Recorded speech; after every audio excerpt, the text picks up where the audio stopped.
Let me show you some of my favorite meatless meal ideas. These are so good. Let me show you a really tasty ramen noodle hack. I love to make peanut sauce noodles using ramen. So easy and so good. Here are my Korean spicy ramen noodle soup. I'm using 1 cup of water. Okay, so I'm using 2 tablespoons of peanut butter. This is actually sun butter. Spice mix to the peanut butter. My water is simmering. That's my cat. I'm going to take like a tablespoon of the water, and then you'll want to mix this. Now, I broke apart my ramen. I'm going to add it to the water. Just let the water evaporate, and the noodles will cook and soften. It's going to take a minute or so. And I'm going to add all of my peanut sauce mixture. And just mix, mix, mix. I'm going to add some fresh scallions. Plate it up. And now I'm going to finish with fresh squeezed lime juice.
I have leftover enchilada sauce, so I'm making some breakfast enchiladas. Here we go. Oh, so good.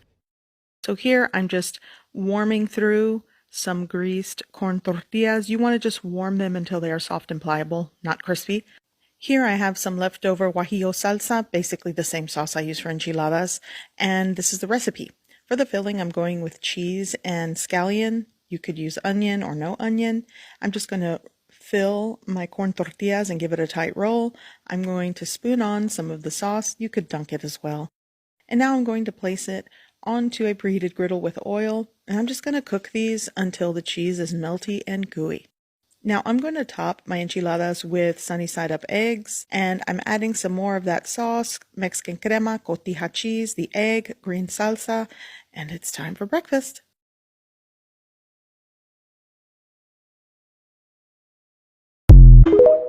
I'm being lazy today and I don't feel like cooking over a stove, so I'm going to microwave leftover refried beans, chile con queso. I have some pickled jalapenos, and I'm going to make tostadas with all the toppings that I can get out of my fridge. Here we go. I'm going to put this in a bowl and microwave in a glass bowl the queso and the beans. Okay, so we have tostada, beans, cheese, lettuce is Mexican sour cream or crema. Now for my pickled carrots and jalapeno on top. And here is my bean and cheese tostada. I used the microwave. I did not have to cook. And, you know, yay for that. This is seriously good. Let me show you how I like to make huevos rancheros. First, I like to make an egg, sunny side up that is. You can make the egg how you like. And then I'm going to build it. Here I have a store-bought tostada, beans. I like to add some queso fresco on top, red salsa. I have some green salsa. I'm also going to add sauteed onion. Here I'm adding crema, my egg on top, and then garnish how you like. I'm adding more salsa, scallions, green salsa, the queso fresco, onions, and crema, and it's time to dig in.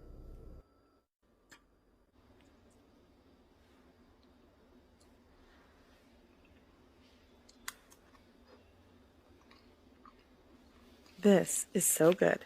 Let me show you how I make stovetop mac and cheese. Here's the ingredient list. You'll want to screenshot that. I'm going to start by making the cheese sauce. So into a pan over a medium-low heat, I'm adding butter. I'm going to melt that down.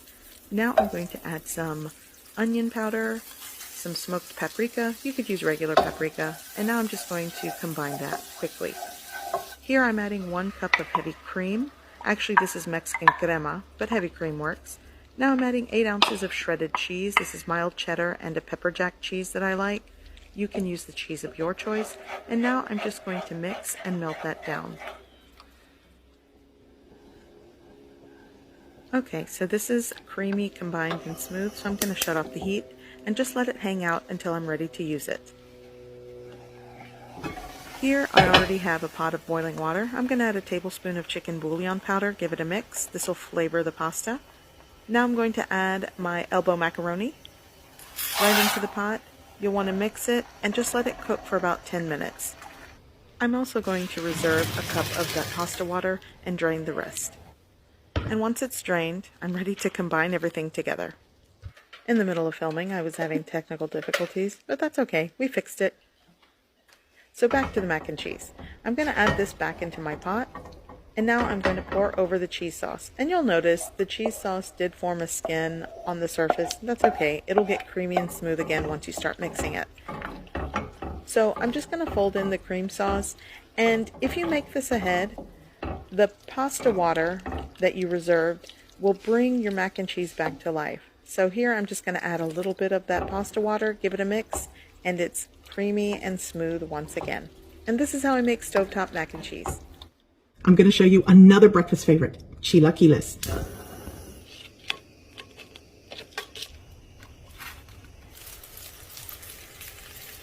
So this is already boiling. I'm shutting off the heat and I'm just going to let it set and steep. Add all of my roasted veggies here. A little bit of chicken bouillon powder. Salt.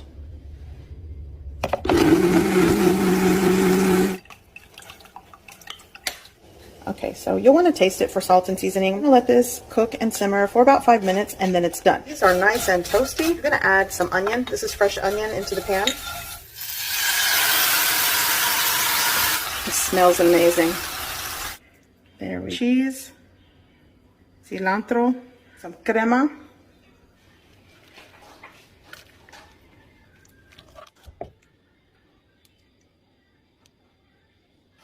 This taco is the one that I crave. For whatever reason, a crispy potato taco topped with lettuce, tomato, onion, queso fresco, crema, and salsa.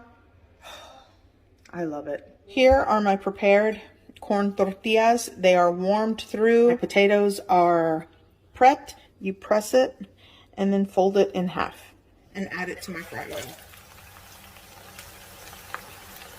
And just let that get golden brown and crispy on each side. Crema or Mexican sour cream, homemade green salsa, onion, tomato, queso fresco, pickled carrots and diced jalapeno, and shredded lettuce.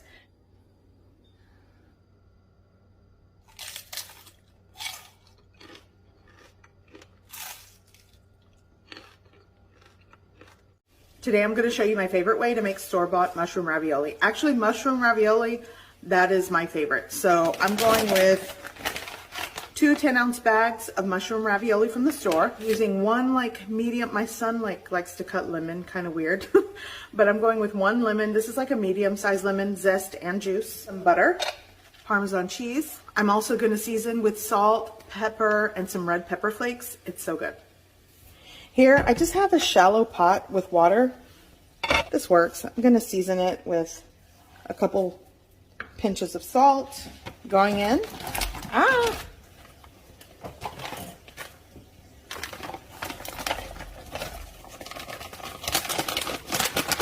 going to let that cook and boil for about 3 to 4 minutes.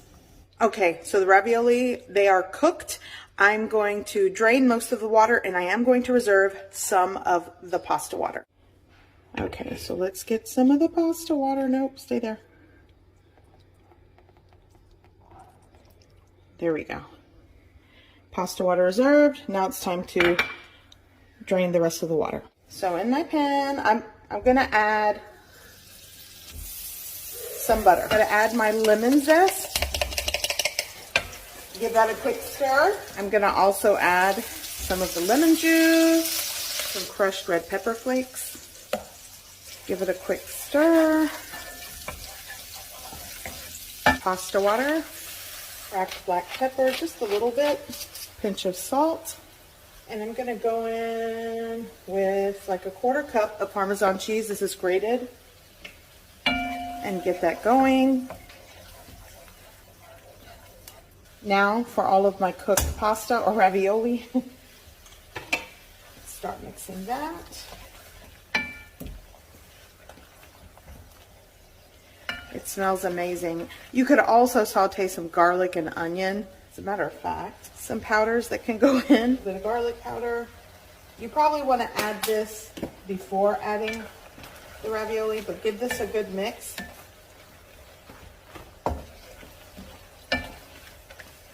Going in with another tablespoon of butter. And I'm going to sprinkle some more Parmesan cheese.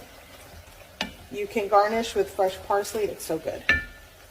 So I have some on a plate, a little bit of Parmesan cheese, and I have some dried parsley. I'll add that on top. And this is my favorite way to have mushroom ravioli. So good. It's hot.